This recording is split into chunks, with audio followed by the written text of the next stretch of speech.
Hola amigos y amigas, estamos de vuelta en un episodio del podcast sin nombre, un podcast de la prensa. Estamos mi persona Irma, Juanfer, Dalia. y hablaremos de las cosas del acontecer nacional que nos interesan. No hemos hecho podcast desde que fueron las elecciones generales panameñas, así que creo que definitivamente tenemos mucho de lo que hablar. Tenemos nuevo presidente electo, el señor Laurentino Cortizo. No sé si del se habían PRD. enterado. Fue el ganador de la contienda. En una contienda un poco bastante cerrada para Panamá, pienso yo, los números, una diferencia de votos bastante chica. Mientras estaban contando los votos, por ejemplo, yo estaba cubriendo a Ricardo Lombana y estaba en como su evento de conteo, etcétera. Y se veía como la gente estaba así como que nerviosa. Yo también estaba un poco nerviosa. Claro, cuando estaban ahí como que parejitos. Y al principio que todos los votos de Lombana fueron disque. Claro, porque al hacia principio arriba. entraron las mesas. Claro. Es importante pensar, o sea, al principio entraron las mesas de voto electrónico, porque fueron las primeras que contaron, porque agiliza el proceso. Entonces, obviamente, esas eran mesas de gente joven en San Francisco, o sea, en Atlapa. Los votos Era demografía Lombana. Sí, no, y la gente gritaban era en el Hotel Río. La gente cuando subía a Lombana. Y dije, cálmense. Bueno, yo estaba en el tribunal electoral, así que puedo ver las caras como de todo el mundo. Sí. Me estaba tan tenso ese cuarto cuando empezó a subir Lombana, la gente de Nito así todos como que, ay, sí, son las primeras mesas, sí, no importa, eso no importa. Habían como 3 o 4 que estaban identificados, dije, Nito Cortizo. Diciendo que esas eran las primeras mesas, que eso no importaba. Y después ya cuando como que se niveló y se quedó así como por el resto, o sea, cuando Rux se pasó a Lombana y empezó Rux tipo a subir y subir y subir. Veías el terror. Veías el terror en sus caras. Y bueno, también veías como que la emoción de los de Cambio Democrático. Pero era este sentimiento como que... o sea, mi lectura del asunto era que el PRD sabía que iba a estar cerca, pero no tan cerca. Y siento que manejaban exactamente los mismos números que el Cambio Democrático. O sea, creo que la cercanía, o sea, como que lo parejo que quedó impresionó tanto al PRD como al CD. Que yo sepa, esto es lo más cercano que ha quedado en una elección desde hace mucho tiempo. Creo que fueron algo así como 50,000 votos. O sea, es súper... 40,000 por ahí. Sí, o sea, súper poquito. Nito terminó ganando...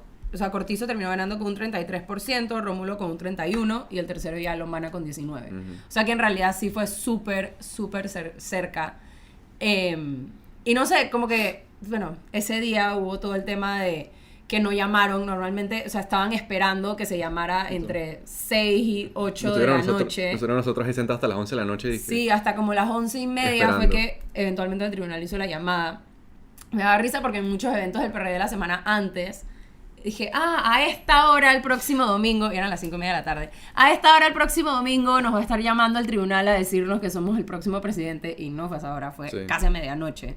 Yo siento que el tribunal lo manejó bien, lo dejaron correr hasta que ya fuera como que, o sea, no se apresuraron, porque imagínense que el tribunal llama aquí, no tiene que llamar, pero siento que dentro de todo ese día fue como había mucha gente pendiente de lo que estaba pasando, que me parece algo positivo. La participación fue bastante alta también. En realidad fue como a pareja, o sea, fue como... Se esperaba mucho más, de hecho, decían que 80%. Sí, exacto, digo, 72% en términos de cualquier país sigue siendo bastante alto. Pero Panamá... Es un poquito más bajo de lo normal. Un poco más bajo de lo normal, porque el magistrado se había dicho como a mediodía, cuando lo entrevistaron ese día, que estaban esperando un 80% de participación. Así que creo que la saló, porque en realidad... sí, la saló durísimo. No llegaron a esos números. Pero sí creo que mucha gente estaba pendiente.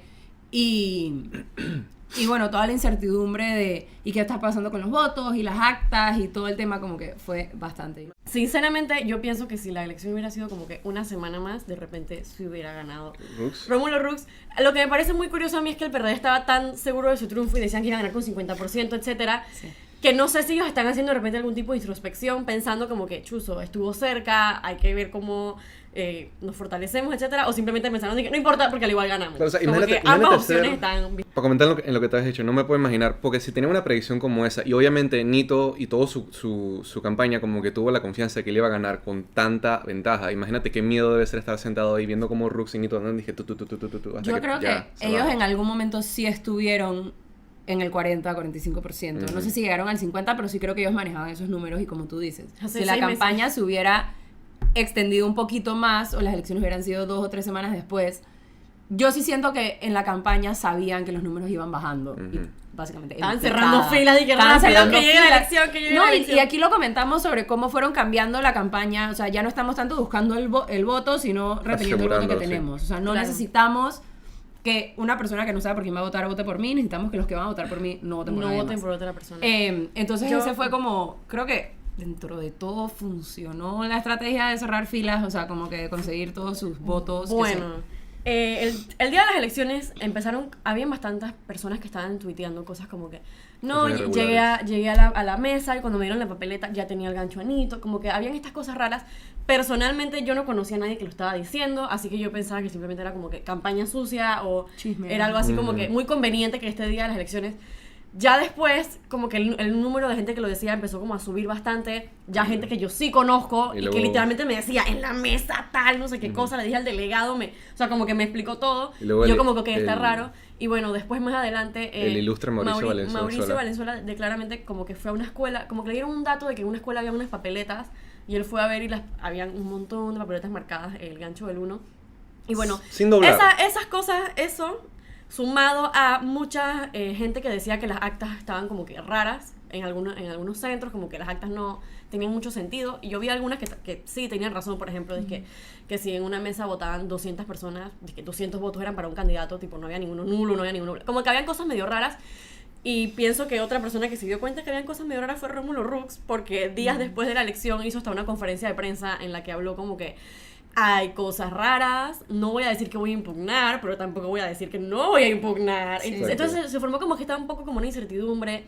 Algunas personas decían como que no, que ya aprende a perder, etcétera. Yo pensaba que, o la lectura que yo le di tanto a él y otros candidatos que también lo hicieron, fue que ellos se pusieron como que a investigar por su propia parte. O sea, ponían como que, este es el número, llama si viste algo raro, etcétera. También Ricardo Lomana lo dijo, dije, llámanos si viste algo raro, etcétera. Como que para averiguar bien a ver si valía la pena la impugnación. Me imagino que se dio cuenta que de repente no, o que si sí había algo raro no era como que la cantidad suficiente para que él pudiera decirme la robar, ¿me explico? Claro. Y al final creo que eso como que se fue apagando. Sí. El mismo tribunal comentó porque les preguntaron y ellos hicieron una conferencia de prensa donde básicamente dijeron, eso no es culpa de nosotros. Bueno. La conferencia de prensa del tribunal. A mí, mi lectura de la conferencia de prensa de Rómulo fue más que nada... Primero, él es presidente del partido, entonces él salió hablando no solo, o sea, muy importante que él no solo habló de la elección presidencial, de las asambleas, habló de la asamblea, representantes, alcaldes, y salió diciendo como que, oigan, copartidarios que sienten que fue irregular el proceso de conteo, como que salgan y digan algo al respecto, y yo estoy aquí dando la cara por ustedes. En ningún momento le sentí como me robaron las elecciones. Claro, yo tampoco. Porque siento que hubiera sido una irresponsabilidad y no puedes decir eso si no tienes con qué sustentarlo. De hecho, él lo dijo como que impugnar una elección presidencial es súper delicado, mucha desestabilidad, yo obviamente no quiero hacer eso. Como que no dijo de que no lo voy a hacer, tampoco lo voy a hacer, es como que vamos a ver. Yo quiero reiterar que tú sabes que en mi campaña hablé siempre de la reactivación económica, de generar empleos y oportunidades para los panameños, y eso se logra evitando que haya incertidumbre, y yo sé la incertidumbre que puede generar una impugnación a una candidatura presidencial, pero también sé la incertidumbre que genera el que las personas se sientan que no hay democracia. Pero ya hablando un poquito del tribunal, a mí me pareció muy curioso porque cuando empezaron a salir estas irregularidades, el tribunal saca un comunicado que dice como que en realidad esto no es nuestro problema, o sea, no como que esto no es nuestro problema, pero eso es allá y si quieren impugnen y nosotros nos metemos, no podemos ser juez y parte. Pero el día de las elecciones, cuando la gente empezó a decir que encontraban lo de los ganchos, etcétera, sacaron un comunicado diciendo esto es completamente falso. Cuando la gente decía no, que se perdió un acta, no sé cosas, decían esto es completamente falso. Y después vemos un video de una señora que literalmente agarra unas actas y se va corriendo. O sea, como que dices que hay no, que no puedo ser juez y parte, pero ya fuiste juez diciendo que todo esto era falso, entonces como que te vas a meter, no te vas a meter, no puedes meterte y después sacar la pata. La conferencia de prensa del tribunal, a mí en lo personal me dejó un poco como pidiendo un poco más, porque muchas de las quejas y de como denuncias de irregularidades o llamados de atención a cosas que no funcionaron, como yo lo vi, eran personas, o sea, eran personas que fueron parte del proceso, le hace representantes de mesa, que no sabían cómo manejar el conteo de votos, el tema de los votos en circuitos plurinominales, el votar en plancha, el no votar en plancha, escribir el acta, cuándo se tenían que quemar las papeletas, todas ese tipo de cosas. ¿Y quién es el responsable de esa capacitación? El tribunal. El tribunal. Tengo una pregunta en referencia a unas irregularidades que se denunciaron en la tarde de ayer acerca de unas papeletas que se encontraron en la Escuela República Árabe de Libia, si no me equivoco, en el área de San Miguelito. Tengo entendido que manejo de las papeletas que no se usaron, algunas de ellas estaban no dobladas, firmadas y marcadas. El uso de esas papeletas sí le compete a organización electoral del Tribunal Electoral. Quisiera saber qué pasos se están tomando, si se ha enviado algún delegado electoral y si no, cuáles son los pasos que debería tomar la ciudadanía y la persona que hizo la denuncia para que el Tribunal Electoral tome acción. Aclaro, las corporaciones electorales son autónomas y eso incluye las mesas de votación. ¿Ya? Mesa de votación y junta. Nosotros no contamos votos en ninguna mesa de votación. Si la mesa dejó boletas allí, nosotros estamos investigando qué pasó, pero no es responsabilidad nuestra, responsabilidad, vamos a verlo así, de la mesa. Entonces, para mí, es una falta de respeto cuando le preguntas al tribunal, ¿y por qué esas papeletas, hablando de las papeletas marcadas que se encontraron en el basurero, y por qué no estaban quemadas, que te digan, se les habrá olvidado? Y ni estaban ni siquiera dobladas. O sea, se les habrá olvidado no es una respuesta. ¿Por qué esa persona que no quemó esas papeletas no sabía que lo tenía que hacer? ¿O por qué no había un delegado electoral ahí diciéndole que lo hiciera? Como que hasta cierto punto la capacitación por parte del tribunal, hemos oído un par como de cuentos al respecto que dejan así como entrevisto que tal vez no fue la adecuada y que tal vez no todo el mundo estaba al nivel que tenía que estar. Digo, el hecho de que siguieron contando y resolviendo mesas, dije, hasta 2 días después de las sí, elecciones. No, o sea. 2 días no, o sea, había pasado casi 5 días y todavía había circuitos donde no se habían proclamado diputados por el tema de los circuitos plurinominales y las curules y los cocientes y todo esto, o sea, Que eso también es otro. el sistema es bien complicado para que la gente no esté como capacitada al 100%. Para entenderlo, el día de las elecciones, ¿y el residuo a quién se le da? ¿A alguien de un partido o se le da? O sea, como que tienes que adelantar esas cosas. Bueno, siguiendo ya un poco a otro tema, la Asamblea Nacional de Panamá. El no a la reelección, papá. Funcionó. Fue El no a la bastante curioso. reelección. Yo, antes de las elecciones, dije, y siendo muy optimista, decía que 19 se reelegían. Y así optimista que yo decía, no hay manera, probablemente van a ser como 25. Sí. Al final se reeligieron 15. O sea, eso es 15. un número súper bajo. 15 de 50 que estaban buscando la reelección. En total, de los 71 diputados que va a haber en esta entrante, tienes, si no me equivoco, más de 50 diputados nuevos, porque hay que recordar que tenemos diputados que fueron diputados en periodos pasados, no fueron diputados de este periodo y entraron, entonces a ellos Vamos a no decir sé. zombies. Sí, como zombies electorales. Pero en este caso son Lázaros de la 15 Asamblea. reelectos y cayeron como unos pesos pesados en lugares donde tú pensarías que esa gente está súper afincada ahí. Por ejemplo, está Ana Castañeda en Coclé, Popi Varela, el presidente del panameñismo, en Herrera. Tito Afú. En las tablas. O sea, son... O sea, 30 años primeras del manta por sí, fuera. son diputados que llevan mucho tiempo en la Asamblea. Y que las razones y las maneras en las que los bajaron fueron como diferentes. O sea, en algunos es súper claro, dije qué campañas le metieron un montón de dinero y un montón como de poder político por detrás, y cuáles otras simplemente es como, capaz lo que se hizo fue un poco más tras bastidores, y las razones por las cuales estas personas no salieron. Hay pocos, o sea, de 71 diputados, 14 son mujeres en este entrante. Entraron 5 diputados independientes, todos hombres, o sea, 4 son de circuitos de la capital y 1 es de la comarca, el circuito 12-2, que bajó al diputado Jaime Pedrol del PRD. En un circuito También. uninominal, fue el único que salió en un circuito También, uninominal. ya que hablamos de las comarcas, la primera y y en la historia de Panamá, única mujer, una dule en la Asamblea Petita Yarza. Sí, en el Petita 10-2, Ayarza. si no me equivoco. Hay bastante como positivo, sin embargo también entraron unas caras que Sí. como que cuestionadas, o como dice Dalia, que ya habían sido diputados. O sea que hay de todo en la Villa del Señor y en la Asamblea Nacional de Panamá. Sí. Y con las reelecciones también hubo mucha controversia, los disturbios en Bocas del Toro, porque Benicio Robinson le dieron el medio cociente, que, o sea, demuestra que, o sea, aunque sean religiosos, no necesariamente significa que la gente los quiera ahí. Sí, o sea, hubo mucho como...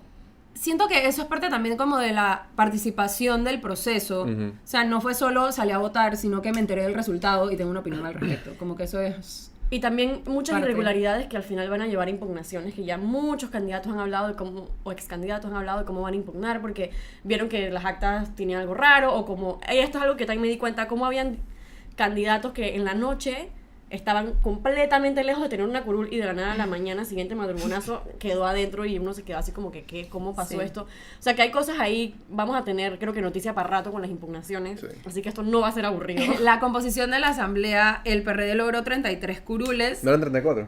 Tengo entendido que 33. El partido Molirena, 5. Hay que acordarnos que ellos fueron como por una alianza electoral no sabemos si van a gobernar en alianza, o sea, eso no quiere decir, yo creo que el que salió ganando de esa alianza definitivamente fue el Molirena. El Molirena, porque entró con un montón de, o sea, primero, los votos que sacó el Molirena, si no me equivoco, no fueron, o sea, claro, estaba tan cerca, pero el Molirena le sacó un par de votos a Nito en la presidencial. Pero en realidad donde salieron ganando fue en la asamblea, porque muchos de esos diputados Molirena salieron por el residuo que coincidieron por los votos de que sus candidatos estaban postulados en la lista PRD. Entonces como que ahí fue donde en realidad salieron ganando. 5 Molirenas, 18 Cambios Democráticos, 8 panameñistas. Ninguno de los diputados panameñistas que buscaban la reelección se pudo reelegir. El voto castigo contra el panameñismo le cayeron durísimo al panameñismo. Durísimo. Blandón consiguió solo el 11% de los votos en la general. Eso es menos de la cantidad de adherentes, o sea, el porcentaje del padrón de adherentes que tiene el panameñismo. Y sí, siento que como que todo fue el presidencial, fueron los diputados, ninguno se religió. Estos 8 que se religieron son caras nuevas. Y además tienes...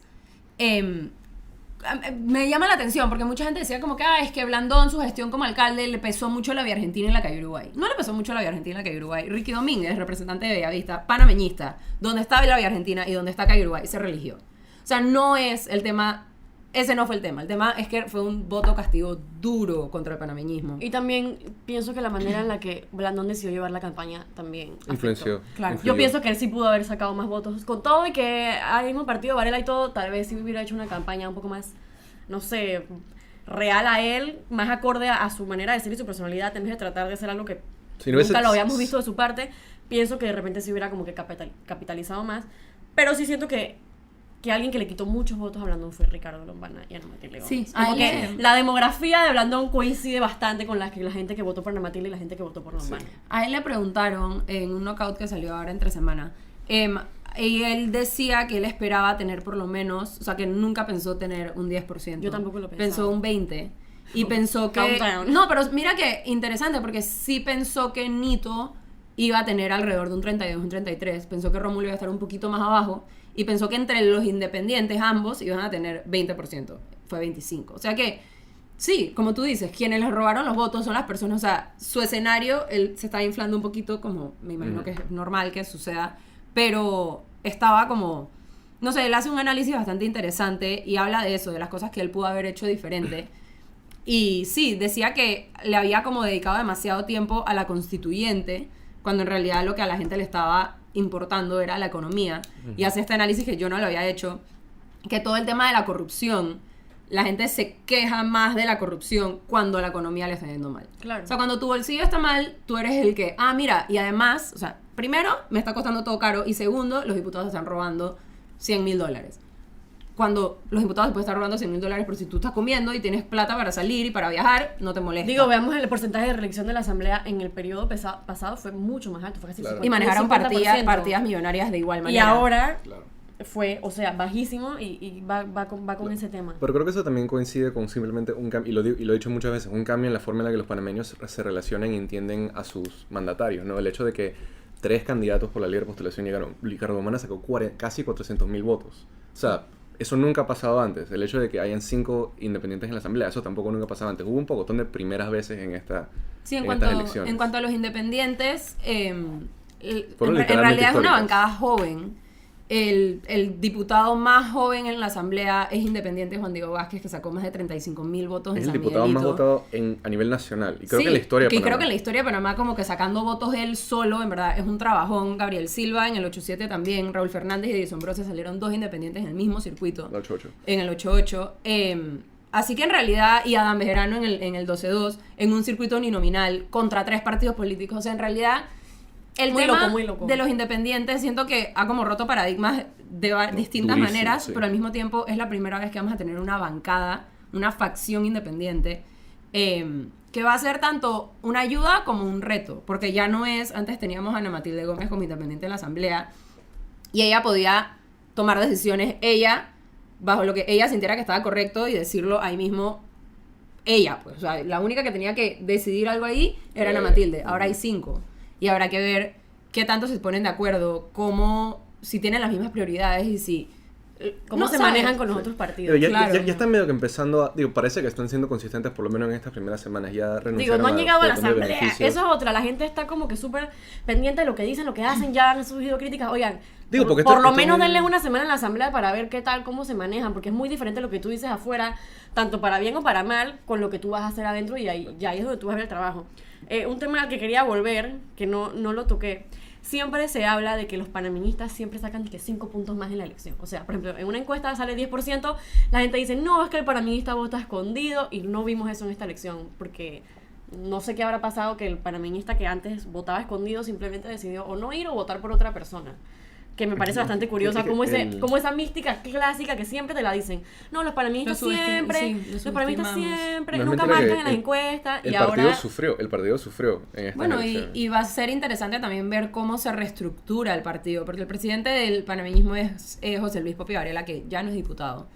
Blandón es vicepresidente. Mario Cheleco, quien corrió contra Blandón en la primaria, es segundo vicepresidente. Y pidió que la renuncie a toda la directiva hace poco. Entonces, como que esa pelea por poderes ahí va a estar bastante Va a estar interesante buenísima. y habrá que ver después del...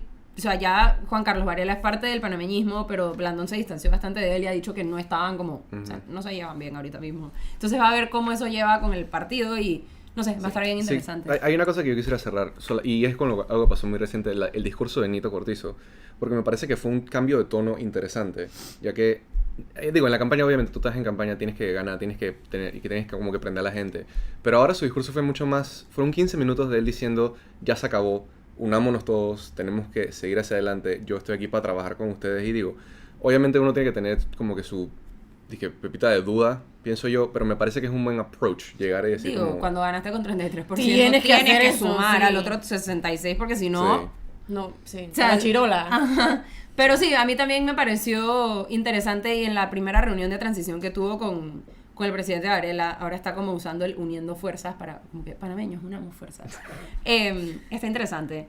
Eso y que está acompañado para todos lados con Gaby Carrizo. Estoy tan emocionado por la vicepresidencia de Gaby Carrizo, por los memes, bro. Eso Sí. va a ser... Va a estar bueno. Pero bueno, creo que eso es todo por hoy. Nos vemos en la próxima del podcast sin nombre. Pueden comentar, seguirnos y todas esas cosas. Gracias. Chao.